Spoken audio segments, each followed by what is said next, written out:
What follows are 25 of the most egregious, unsound, absurd, asinine, preposterous, confused, contradictory, disjointed, inchoate, muddled, fatuous, irrational, idiotic, humorous, false, phony, mistaken, fallacious, inadequate, invalid, deceptive, unintelligible, unbelievable, unconvincing, unscientific, unreasonable, incorrect, implausible, illogical, silly, irrelevant, nutty, specious, meaningless, and common creationist arguments. And of course, why they are wrong.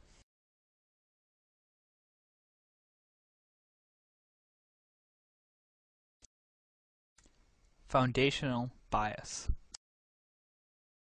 In foundational bias, you admit bias towards a certain conclusion, even before making an argument. Foundational bias is not based on evidence or logic, but is instead based upon personal preference and belief. Therefore, foundational bias opens the door to all logical fallacies. Foundational bias is usually unstated, and rarely declared as openly as Ken Ham in this next clip. Just remember, this man wants his ideas taught in classrooms. Well, let me explain it this way. Let's use our biblical glasses. We're going to put on our biblical glasses, okay, like we talked about in other lectures. We're going to look at the world through our biblical glasses, and we're going to go into the Bible, look at biblical history. We're going to consider the event.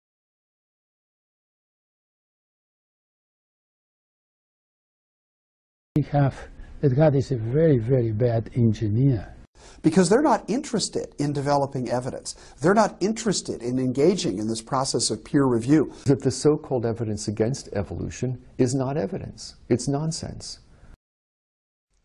The straw man argument. A straw man argument is made when you construct a misrepresentation or oversimplification of your opponent's position. You then easily refute your constructed straw man, but you have not responded to the substance of your opponent's argument. This is perhaps the most commonly used creationist fallacy.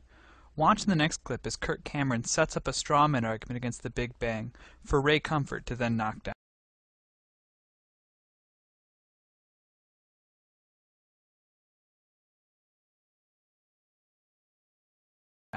What you're about to see was not planned. There was no script, there were no writers, there were no cameras, no production crew, no lighting, no graphic artists, and no editors. The entire program just happened. There was a big bang in our production studio.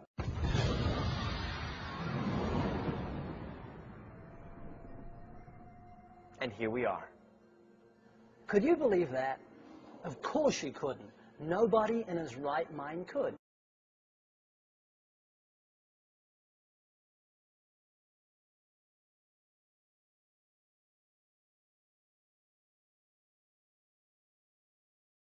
The current controversy of evolution versus creationism is one in which you have a segment of the American population who, for religious reasons, has never been able to accommodate modern science and even most aspects of the modern world. They reject specifically evolution, and they are really trying to work the country back, to bring the country back to what they regard as its properly religious foundation. So they're using politics to advance what is essentially a religious goal. That is the heart of the evolution versus creationism issue.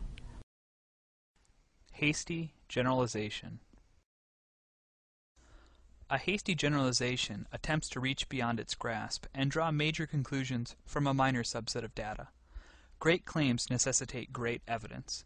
Creationist claims often make hasty generalizations, sometimes from a single case.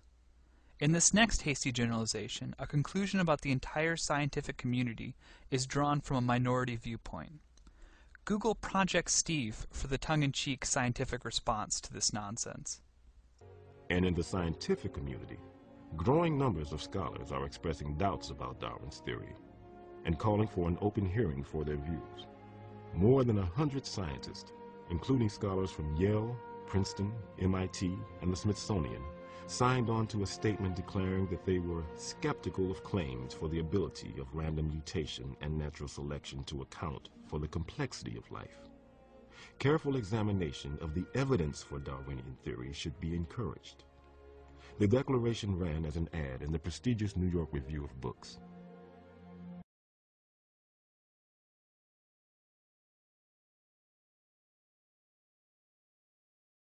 Most lay people think that theories are guesses or hunches or something that you don't have to take terribly seriously. It's not such a big deal.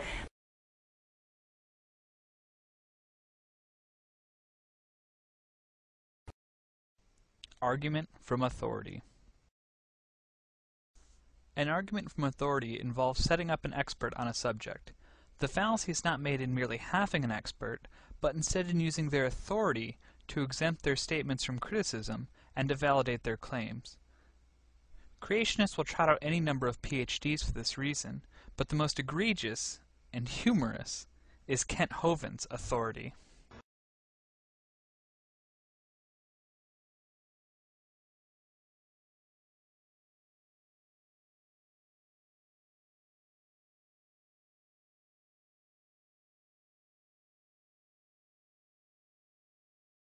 Dr. Hovind has his doctorate in education. He's great at explaining scientific principles. He taught science for 15 years and is an expert on this subject.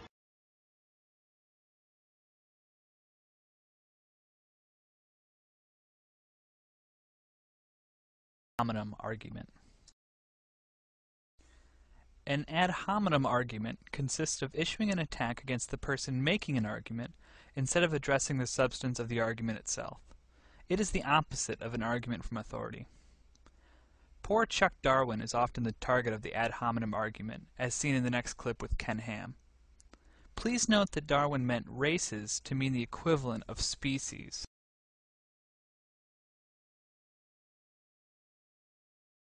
Well, Charles Darwin wrote a book, and the title of the book was this: "In the Origin of Species by Means of Natural Selection, or the Preservation of Favored Races in the Struggle for Life."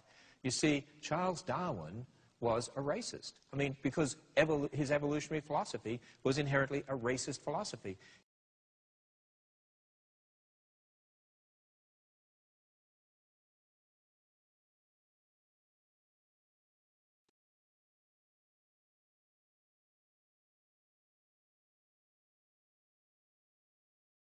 Follows are 25 of the most egregious, unsound, absurd, asinine, preposterous, confused, contradictory, disjointed,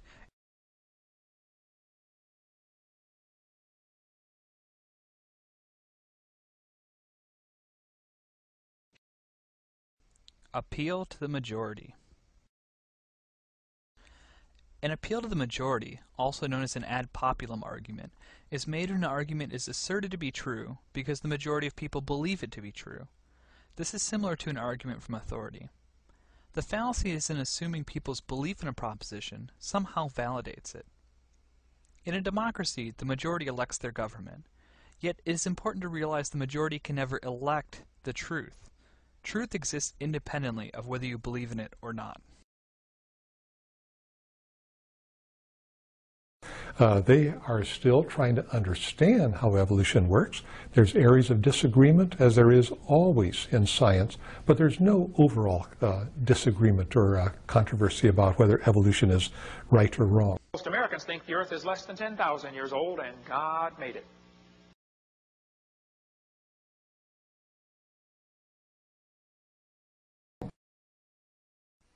Quote mining. Quote mining is the aberrant practice of searching through large volumes of literature or spoken word to mine out any quotes from opponents that may seemingly support your position. In most cases, the quote is clearly taken out of context in a deliberately planned campaign of disinformation. The most common example is Darwin's quote about the eye, but Stephen Jay Gould has begun to get his share. In the following clip, Gould is referring only to his theory of punctuated equilibrium. We sorely miss you, Dr. Gould. You can no longer eloquently defend your own words.